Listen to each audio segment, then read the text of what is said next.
Hello, welcome to my place.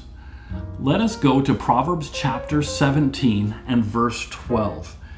It says, "Let a man meet a bear robbed of her cubs rather than a fool in his folly or his foolishness."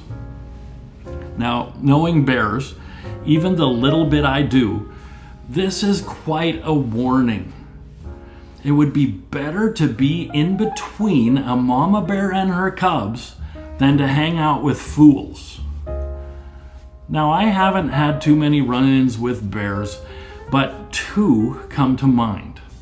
One was more than 25 years ago when I was working for the power company.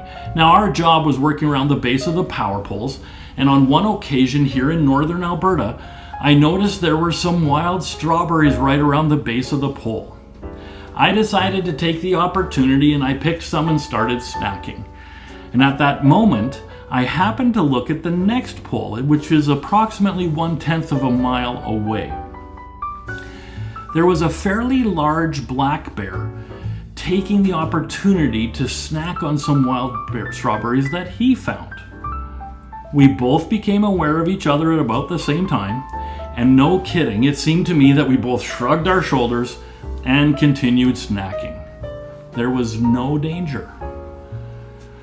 The second incident occurred about 10 years ago when I was hunting for black bears. I walked into a canola field, mostly harvested, and was walking along the tree line. About 100 yards ahead of me, I spotted a black bear eating on some of the leftover canola. This is about the time when he spotted me. He began charging directly at me. He got to about 60 yards away from me before I got a shot away. I missed. He kept charging until about 30 yards away, and then he turned into the trees. At this time, I waited for about 5 to 10 minutes. I was hunting though.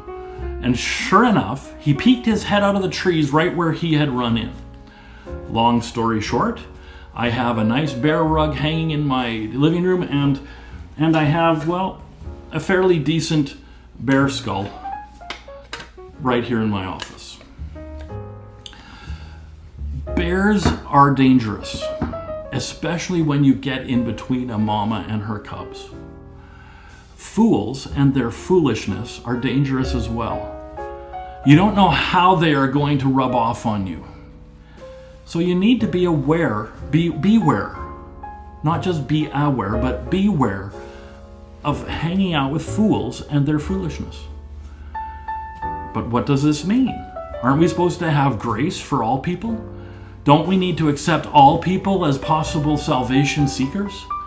Yes, there needs to be grace, and we need to treat everybody as being able to believe the free gift or to receive the free gift of salvation. But at what point do we do what Jesus told the disciples in Luke chapter 9 and wipe the dust off our feet and know that they are fools and will continue in their foolishness? We can't force anyone to accept what God offers, and if they aren't going to accept what we have, then one day you may have to treat them like you would a mama bear and get out of the danger zone. Food for thought. God bless you richly. We'll see you next time.